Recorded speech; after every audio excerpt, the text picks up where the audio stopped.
నమస్తే. నేను మీ Gopi. Welcome back to our channel. గత 2, 3 రోజులు మనం చూస్తూనే ఉన్నాము. పవిత్ర జయరాం గారు నిన్న షూటింగ్ పని మీద మొన్న ఒక 3 డేస్ బ్యాక్ బెంగుళూరు నుంచి హైదరాబాద్ వస్తున్న మార్గంలో ఇక్కడ మహబూబ్ నగర్ దగ్గర ఒక ఘోర యాక్సిడెంట్‌కి అయితే గురయ్యారు. ఆ యాక్సిడెంట్‌లో భాగంగా మన పవిత్ర జయరాం గారైతే మృతి చెందడం అయితే జరిగింది. సో, అదే విధంగా ఆ కార్‌లో కూడా వాళ్ళ ఎవరైతే ఉన్నారో తోటి సహనటుడు చందు గారు గూడా ఉన్నారు. సో, ఆ చందు గారు కూడా ఈరోజైతే మరణించడం అయితే జరిగింది. హ్యాక్ చేసుకొని అదే విధంగా చేతులు కూడా అతనికి బాగా యాక్సిడెంట్ అయితే జరిగింది. సో, ఇలా యాక్సిడెంట్‌లకి పాలయ్యేది కేవలం సినీ నటులు, అదేవిధంగా బుల్లితెరలో నటించే ఆ చిన్న చిన్న ఆర్టిస్టులే ఇలా యాక్సిడెంట్‌లకి గురవుతున్నారు. అసలు ఎందుకు ఇలా యాక్సిడెంట్‌లకి గురవుతున్నారు? అదేవిధంగా ఇప్పుడు వాళ్ళ తోటి సహచర నటులు కూడా మన ముందున్నారు.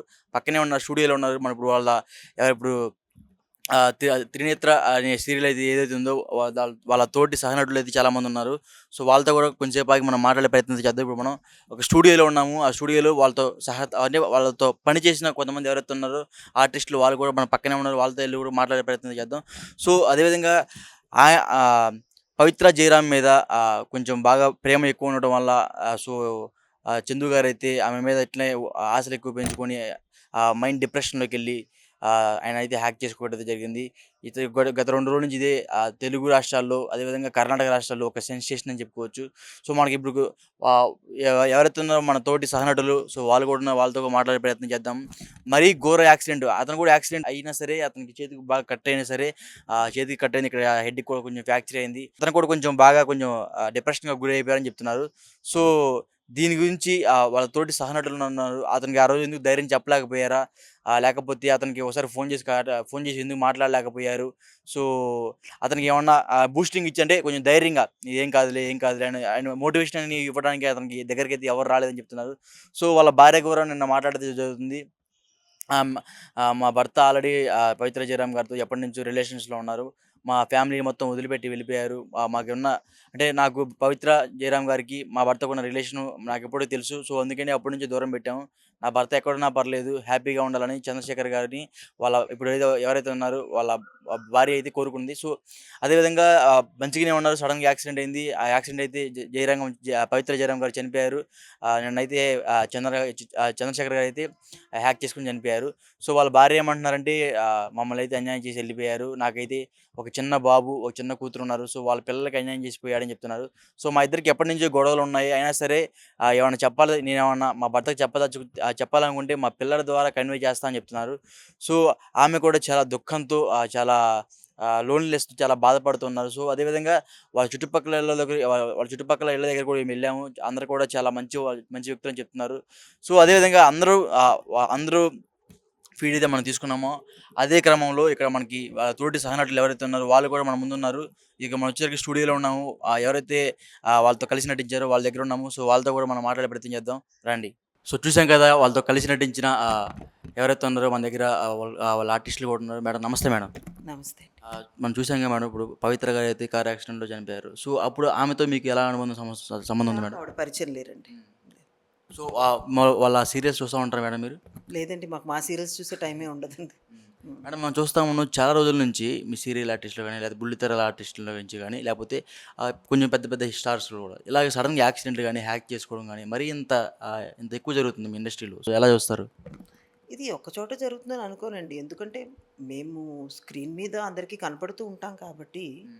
మా మీడియా బికాస్ ఏ ప్రొఫెషనల్ అయితే మేమున్నామో దానివల్ల అందరికీ తెలుస్తుందే తప్ప, ఇలా చాలా చోట్ల జరుగుతూనే ఉంటుందండి. హ్మ్. యాక్సిడెంట్స్ అనేవి మాకే జరగాలని ఏం లేదే. హ్మ్.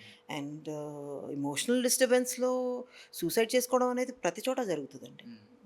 సీరియల్ వాళ్ళకు, సినిమా వాళ్ళకి మాత్రమే జరగదలాగా. హ్మ్. హ్మ్. అంటే వాడు కావాలని అట్లా ట్రిప్పులకెళ్ళి లేకపోతే చిన్న చిన్న వాటికి గూడా అంటే మేము చూస్తా ఉంటాము. మీ తెర మీద అయితే బాగా స్ట్రాంగ్‌గా ఉంటారు. బట్ మీ బ్యాక్‌గ్రౌండ్ మాత్రం చూసి బాగా ఎమోషనల్ అయిపోతారంట వెంటనే. అంటే చూడండి, యాక్టర్స్ అనగానే యూజువల్‌గా కొంచెం ఎమోషనల్‌గా ఉండే వ్యక్తులై ఉంటారు. సెన్సిటివ్‌గా ఉండే వ్యక్తులవుతారు. బట్ మేబీ ఒక కొంత శాతం, కొంత పర్సెంటేజ్ ఇక్కడ ఎక్కువ జరగచ్చేమో గానీ, బట్ ఎమోషనల్‌గా మనిషి అనేవాడు ఉంటాడు. ఎక్కువ ఎమోషన్ అయినప్పుడు, ఈ స్ట్రెస్‌కి గురైనప్పుడు ఇలాంటి డెసిషన్స్ తీసుకోవడం అనేది ప్రతి చోట జరిగేదేనండి. హ్మ్. ప్రతి చోట జరిగేది. ఎందుకంటే ఇలాంటి మనుషులు వేరే చోట ఉండరు అనేం లేదు కదండీ. హ్మ్. ప్రతి ప్రొఫెషన్‌లో అంటే ప్రొఫెషన్ అనే కాదు. ఈవెన్ మీరు హోమ్ మేకర్ అయినా సరే, జాబ్ చేసేవాళ్ళైనా సరే, ఎవరైనా సరే ఇప్పుడు మనకి కరెక్ట్ డెసిషన్స్ తీసుకోలేని స్టేట్ ఆఫ్ మైండ్‌లో ఉన్నప్పుడు ఇలాంటివి జరుగుతాయి గదండీ. హ్మ్. సో మీకు బెంగుళూరు నుంచి హైదరాబాద్ వస్తున్న మార్గంలో మనకి మేడం గారికైతే యాక్సిడెంట్ అయింది. సో ఆ వార్త వినంగానే మీకు అందరికి ఎలా అనిపించింది? ఐ మీన్ ఎవరైనా యాక్సిడెంట్‌లో చనిపోతే పాపమనే అనుకుంటాం గదండీ. సో మరి చంద్రకాంత్ గారి విషయంలోకి వచ్చేసరికి సో ఆయన హ్యాక్ చేసుకున్నాడు. మరీ అంత పిరికి మరి అంటే మరీ అంత పిరికి అతను. పిరికి కాదండి. చనిపోవడానికి చాలా ధైర్యం కావాలండి. బ్రతకడం చాలా తేలిక. చనిపోవడం అంత ఈజీ కాదండి. బట్ ఏంటంటే ఒక్కొక్కసారి లైఫ్‌లో చెప్పాను కదా! స్ట్రెస్‌లోను, ఆహ్, బాగా ఎమోషనల్‌గా ఉండడంలోనూ ఒక్కొక్కసారి రాంగ్ డెసిషన్స్ తీసుకుంటారు. అంతే. అంటే మేడం వాళ్ళ వాళ్ళ వైఫ్ ఉన్నారు. సో వాళ్ళకి ఇద్దరు పిల్లలు కూడా ఉన్నారు. అయినా సరే ఈమె సారు ఇతనికి అంటే ఇట్లా పవిత్ర గారి వెంట వెళ్ళటం. సో కొంచెం వాళ్ళ ఫ్యామిలీకి దూరంగా ఉండటం. ఇప్పుడు ఫ్యామిలీకి అన్యాయం చేసినట్టుగా మేడం వాళ్ళు. 100% అండి. ఇందులో డౌట్ ఏమైనా ఉందా? మనమున్న సమాజంలో పెళ్లి అనేది మనమందరం గౌరవించే విషయం అండి. మరి ఇలా చేయడం అనేది డెఫినిట్‌గా అందరూ హర్షించే విషయం అయితే కాదు కదండీ. హ్మ్. ఇప్పుడు మరి ఆ ఫ్యామిలీకి ఎవరు మేడం? ఎవరంటే ఇంక అత్తమామలే ఉండాలి, తల్లిదండ్రులే ఉండాలండి. ఇంకెవరుండారు? సో ఆ చంద్రకాంత్ గారు మీతో ఎలా ఉంటారు మేడం? బేసిక్‌గా చూడండి చందుకి నేను చాలా క్లోజ్ అండి. కాకపోతే నేను తనతో చందుతో కలిసి 3 ప్రాజెక్ట్స్ చేశాను. అక్క, అక్క అనేవాడు తను నన్ను. అంటే ఆ ప్రాజెక్ట్‌లు ఏమేంటి మేడం? 'స్వాతి చినుకులు', దెన్ 'ప్రేమ్ నగర్', దెన్ రీసెంట్‌గా 'అల వెంకటాపురం' అని జెమినీకి ఒక సీరియల్ చేశాం. సో, ఐ మీన్ చాలా, చాలా బాధాకరమైన విషయం. బట్ దానికి ముందు జరిగిన ఇన్సిడెంట్స్ చూసుకుంటే సంహౌ ఎలా అంటే ఒక నిర్లిప్తత వచ్చేస్తదండి మనిషికి. ఇవన్నీ జరగకుండా ఉండాలి. ఇలాంటి డెసిషన్ ఎందుకు తీసుకున్నాడు తను? ఇదనే కాదు. అసలు ఫ్యామిలీ నుంచి యువతలకొచ్చేయాలనే డెసిషన్ ఎందుకు తీసుకోవాల్సొచ్చింది తనకి? అలా చేయకుండా ఉంటే బావుండేదని మా అందరికీ అనిపిస్తుందండి. ఎవరైనా కూడా సభ్య సమాజం హర్షించే విధంగా ఉండాలనే కోరుకుంటాం కదండీ! ఎవరైనా కూడా అలానే ఉండాలి అనుకుంటాం. నేను మరీ నలుగురికి నచ్చేటట్టుగా ఉండమని నేను అనను. But at the same time మనము ఇక్కడ ఈ సమాజంలో బతుకుతున్నప్పుడు అలానే ఉండాలి కదండీ! ఆ విలువలకి మనము కూడా ఏమంటారు విలువ ఇవ్వాలి, ఇంపార్టెన్స్ ఇచ్చి ఉండాలి. మరి ఇవ్వనప్పుడు ఇలా జరుగుతుందేమో! మన కళ్ళ ముందే జరిగింది కదండీ! అంటే మీరు మాట్లాడుతూ ఉంటారా మేడం అతనితో? ఫ్రాంక్లీ స్పీకింగ్ అండి లాస్ట్ 3 ఇయర్స్ నేను మాట్లాడడం మానేశాను. దేనికి మేడం? అదే నాకు నచ్చలేదు తను చేసింది.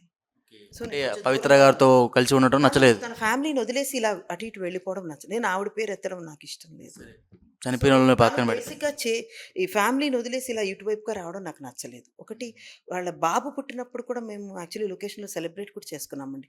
తను మాకు స్వీట్స్ అవి కూడా ఇచ్చాడు. వి వర్ ఆల్ వెరీ హ్యాపీ. ఆ టైంలో తను పొలిటికల్‌గా కూడా కొంచెం యాక్టివ్‌గా ఉండడం చూసి నేను చాలా సంతోషించాను. చెప్పాను కూడా. ఇదొక్కటే కాదు కెరియర్ ఒకవేళ నువ్వు అటు వెళ్ళాలనుకుంటున్నా కూడా I wish you all the best and నువ్వు సక్సెస్ అవ్వాలి. ఎందుకంటే తను బేసిక్‌గా చాలా మంచి వ్యక్తి అండి. ఏమవుతుందంటే హ్మ్, తనలాగా అందరూ మంచివాళ్ళు అనుకునే వ్యక్తి. అక్కడే అంటే దెబ్బ గుడ్డిగా నమ్మేసాడంటారా? చాలా. He trusts people very easily. So, తనతో మాట్లాడితే మనకు అర్థమవుతుంది. చాలా తొందరగా మనుషులు నమ్మేస్తాడు. ఇలాంటి వాటిలో పడిపోతాడు అని. అలానే పడిపోయాడు. I feel very bad for him. ఇప్పుడు నేను ఎమోషనల్ అవ్వదలుచుకోలేదు. బికాస్ హ్మ్, అంటే మనం ఒక్కొక్క దారి ఎన్నుకున్నప్పుడు ఎగ్జాక్ట్‌గా తర్వాత ఏం జరుగుతుందో తెలియకపోవచ్చు. కానీ దాని పరిణామాలు ఎలా ఉంటాయన్నది తెలుసుకునే వయసే మనది. సో, ఇది ఎలా ఎండ్ అవుతుంది? ఏమవుతుంది? ఆహ్, హ్మ్, అంటే ప్లెజెంట్‌గా ఉంటుందా రేపొద్దున లేదా అని తెలుసుకోవాలి. మనమే తెలుసుకోవాలి. మన జీవితం మనకి విలువైందిగా ఉండాలి. మనమే దానికి విలువనివ్వకపోతే వేరే వాళ్ళు ఎలా ఇస్తారు? ఇవ్వరు కదండీ. ఇన్‌ఫాక్ట్ ఒకటి, 2 సార్లు నేనే మాట్లాడదాం అనుకున్నాను. కానీ అంటే అవతల వాళ్ళు ఎలా రిసీవ్ చేసుకుంటారో తెలీదు. మాట్లాడుండాల్సింది మేడం. ఆ! ఏమో మీరు చెప్తే వినేవాళ్ళేమో. లేదండి. అలా నేను అనుకోను. ఎందుకంటే తన వయసు చిన్న పిల్లలు కాదండి వాళ్ళు. టీనేజ్ వాళ్ళే ఈ టైంలో మాటలు వింటలేదు. ఎవరి మాట వినడం లేదు. ఆ వయసొచ్చిన వాళ్ళు ఏమీ ఆలోచించకుండా ఇన్ని డెసిషన్స్ తీసుకుంటారంటారా? వేరే వాళ్ళు చెప్తే వింటారంటారా? ఇంట్లో వాళ్ళు చెప్తే విననివాడు నేను చెప్తే ఎందుకు వింటాడండి? ఏదో నేను లొకేషన్‌లో కలిసి 3 ప్రాజెక్ట్స్ చేసాం. అక్క అని అభిమానంతో అనేవాడు తమ్ముడని నేను ఫీల్ అయ్యేదాన్ని గానీ, వాళ్ళు చెప్తేనే వినని వ్యక్తి నేను చెప్తే వింటాడని ఎందుకు అనుకోవాలి? ఒకటి. 2 ప్రేమించి పెళ్లి చేసుకున్నాడు శిల్పాని. ఇద్దరు పిల్లలున్నారు చిన్న పిల్లలు. మరి వాళ్ళనే కాదనుకున్నవాడు మా మాటలు ఎందుకు వింటాడండి? అంటే ఆమె కూడా చాలా బాధపడుతూ చెప్తుంది. నన్ను మమ్మీ మమ్మీ తిన్నావా? తిన్నావా? వస్తున్నాను 5 మినిట్స్‌లో ఇంటికొచ్చేస్తున్నాను" చాలా చాలా ప్రేమగా ప్రేమగా ఉండేవాడు. మాట్లాడుతున్నాడు. చాలా ప్రేమగా ఉండేవాడు. అండ్ వాళ్ళని చూసి మేము చాలా సంతోషించేవాళ్ళం. ఎవరైనా సంతోషిస్తారండి. ఎప్పుడూ కూడా ఎవరిని చూసినా కూడా వాళ్ళ మ్యారిటల్ లైఫ్ గానీ, పర్సనల్ లైఫ్, ప్రొఫెషనల్ లైఫ్ అన్నీ కూడా బావుండాలనే కోరుకుంటాం కదా! ఎవరైనా కోరుకుంటాం. కోరుకోవాలి కూడా. హ్మ్. సో, అలాంటి వ్యక్తికి సడెన్‌గా ఆయన మైండ్ ఎలా చేంజ్ అయిందంటారు? అంటే అంత మంచి ఫ్యామిలీని వదులుకొని పవిత్ర గారి వెంట వెళ్ళటం. చెప్పాను కదండీ! అతను చాలా సెన్సిటివ్, చాలా గలిబుల్ మనిషి. తొందరగా ఎదురు వాళ్ళని నమ్మేసే మనిషి. సో, దేంట్లో పడ్డాడో తెలీదండి. ఇప్పుడు నమ్మి కింద పడిపోయాడంటారా?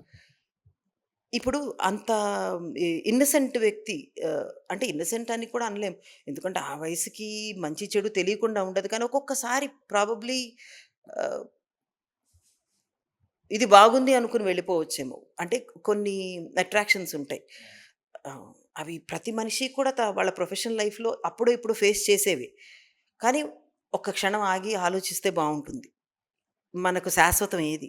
మన ఇల్లు, మన ఫ్యామిలీయా? ఇవన్నీనా అని. ప్రాబ్లీ అలా ఆలోచించుకొని పోయుండకపోవచ్చు తను. అంటే ఆయనతో పాటు సహనటులు ఎవరైతే ఉంటారో వాళ్ళైనా ఒక్క మాట చెప్పుంటే అంటే అలా చెప్పలేదని ఆగిపోయి ఉంటే. ఎందుకనుకుంటున్నారు? ఎంతమంది చెప్పుండొచ్చు. నేను చెప్పలేదు కదా! అని చెప్పి వాళ్ళెవరు చెప్పలేదని ఎందుకనుకుంటున్నారు మీరు? చెప్పుండొచ్చు కదా! హ్మ్. చెప్పినా వినకపోయి ఉంటారా ఆయన? అయ్యుండొచ్చు కదండీ! లేకపోతే ఇంత దూరం ఎలా వచ్చుంటుంది?